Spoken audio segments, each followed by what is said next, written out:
Most men will never discover the true reason their partner stopped initiating with them. They convince themselves it is age catching up. They blame the weight of daily stress. They tell themselves this is simply the natural evolution of a long-term relationship, that the fire does not die, it just dims to an ember, and that somewhere along the way, this became acceptable, normal even. But here is what 12 years of sitting across from men in a clinical setting, having the conversations most people never dare to have out loud, has taught me. It is not age, it is not stress, it is not the slow erosion of time, it is one specific mistake made at one specific moment, and roughly 80% of men are repeating that same mistake every single time. Not because they do not love their partners, not because they do not care, but because no one ever sat them down and explained what that moment actually demands from them. I had a patient, I will call him David, 61 years old, retired engineer, the kind of man who had spent his entire life solving problems, leaky pipes, engine failures, complex mechanical systems. David could diagnose anything and fix it. He did not come to my office because of a physical complaint. He sat down in that chair, looked at his hands for a long moment, and then said something quietly, almost like a confession. He said, "Doctor, I think she has stopped wanting me, and I don't know what I did wrong." David had not done anything wrong. David had simply never been shown what doing it right looked like. And if those words just touch something in you, if there is something in David's voice that sounds uncomfortably familiar, I need you to stay with me through this entire video, because what I am about to share with you is exactly what I shared with David. And 6 weeks after that conversation, he walked back into my office as a fundamentally different man. Before we go any further, my name is Dr. Nerita. I am a board-certified urologist with 12 years of clinical experience, 12 years of real patients, real stories, and real solutions for men who deserved far better answers than they were receiving.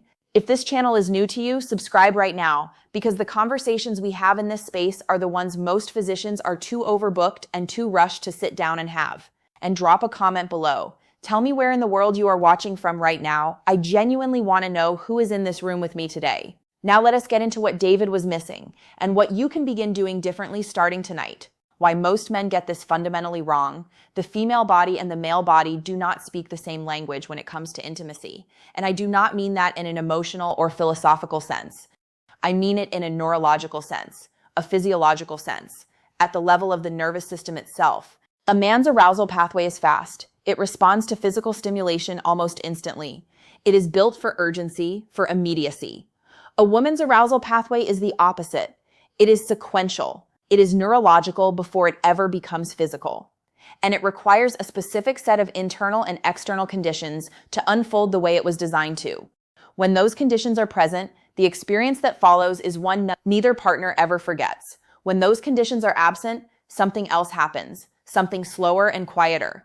A gradual erosion of connection between two people who genuinely love each other but cannot seem to find their way back to what they once shared. Here's what those conditions look like at a biological level. I want you to understand this part deeply, because once you do, everything that follows will make complete sense. When a woman feels emotionally and physically safe in an intimate moment, her parasympathetic nervous system activates. Blood flow increases to the pelvic region. Natural lubrication begins, and the clitoris, which contains approximately 8,000 nerve endings, more than any other structure of its size in the entire human body, begins to fill with blood and become extraordinarily receptive to sensation. This process takes time. On average, the female body requires between 15 and 20 minutes of intentional, attentive, fully present engagement before it reaches what I refer to as the threshold of complete readiness. Now, I want you to be genuinely honest with yourself for just one moment.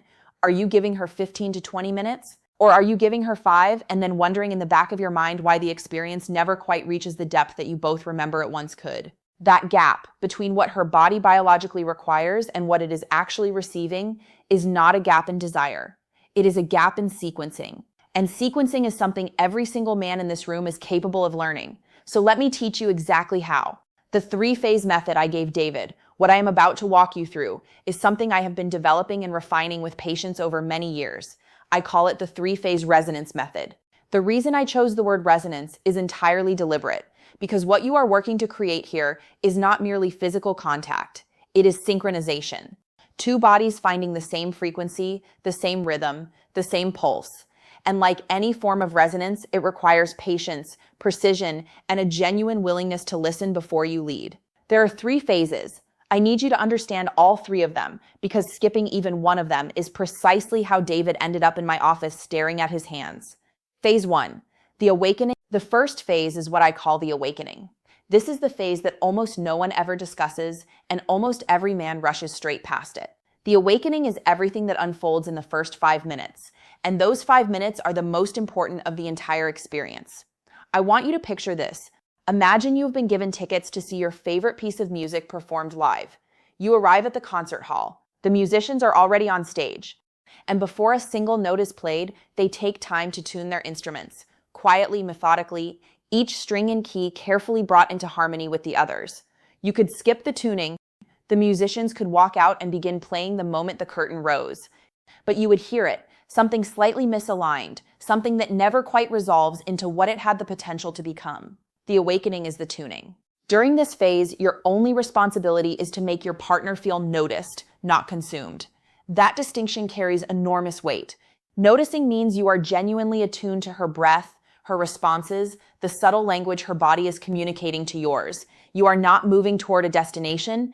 You are fully present in exactly the place you already are. At a physiological level, this is when lubrication begins. This is when her nerve endings begin their sequence of activation.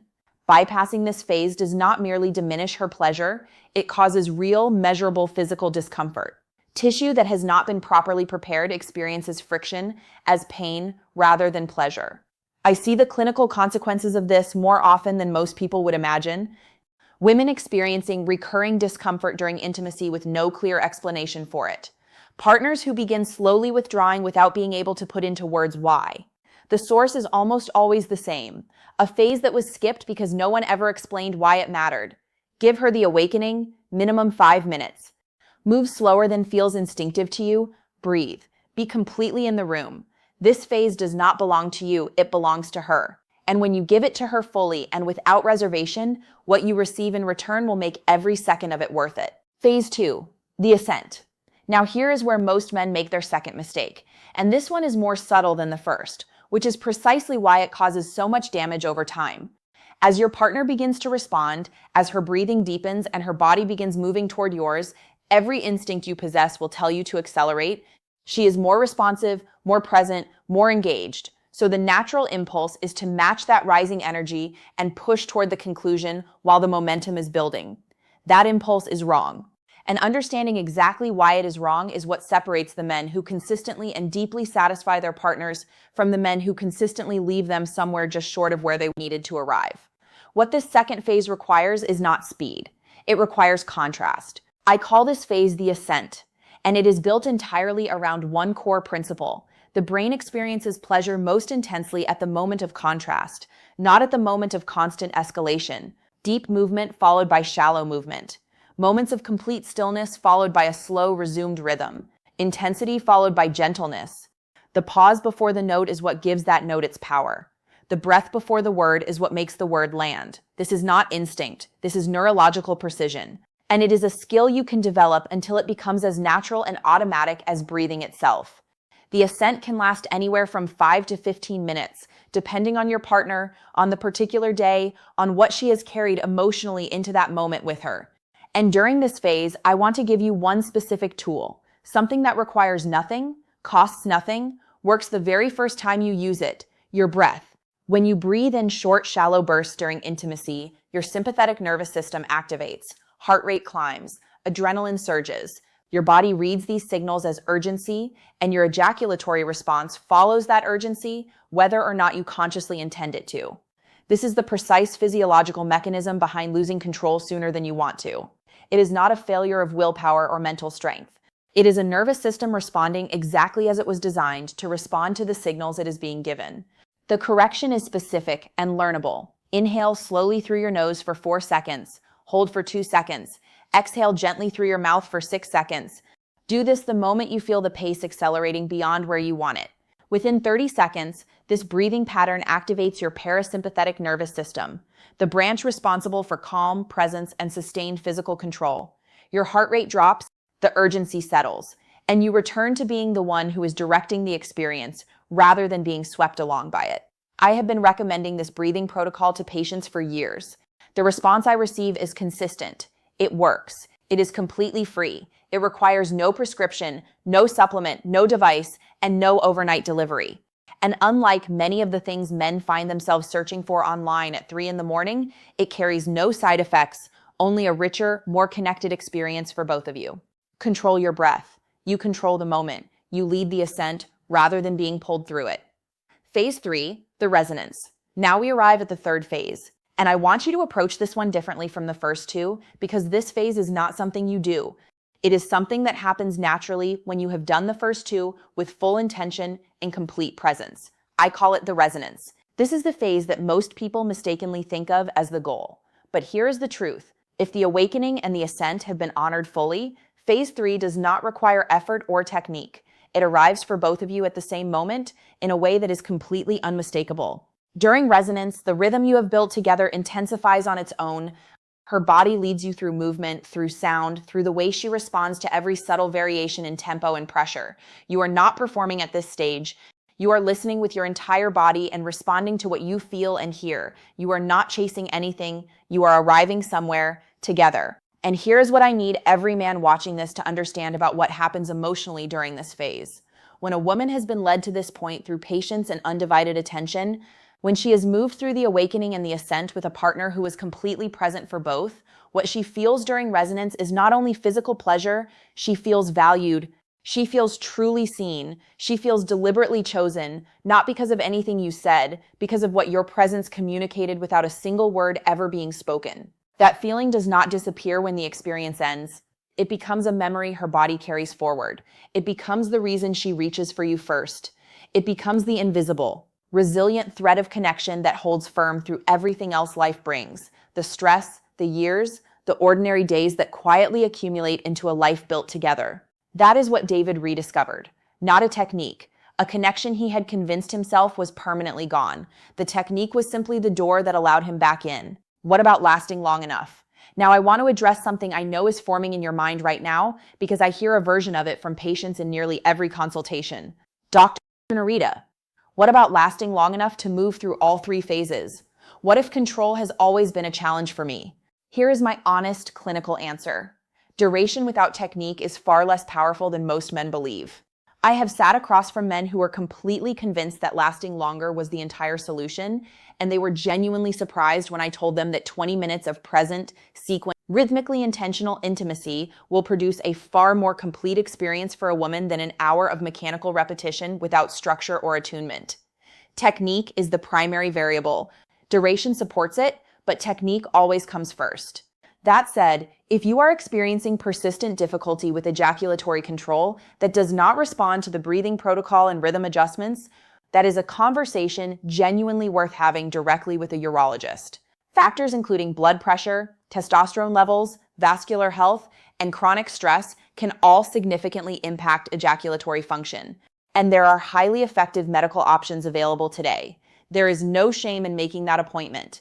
Your sexual health is a component of your overall health. It deserves the same seriousness and the same honesty you would bring to any other medical concern. But for the majority of men watching this right now, the three-phase resonance method, practiced with intention, patience, and genuine presence, is the answer you have been searching for. And as of this moment, you have it, all of it, completely. So let me bring this home. You showed up today. And I want you to understand what that choice actually means. Most men never seek this information. They carry the uncertainty in complete silence. They watch the emotional distance in their relationship gradually expand and tell themselves it is inevitable, a consequence of getting older, of time doing what time does, of life accumulating in ways that slowly change everything. They mourn something quietly, privately, without ever making a real attempt to get it back. You did something different. You asked the question. You stayed for the answer. That already sets you apart from every man who never will. I had a patient. You already know him.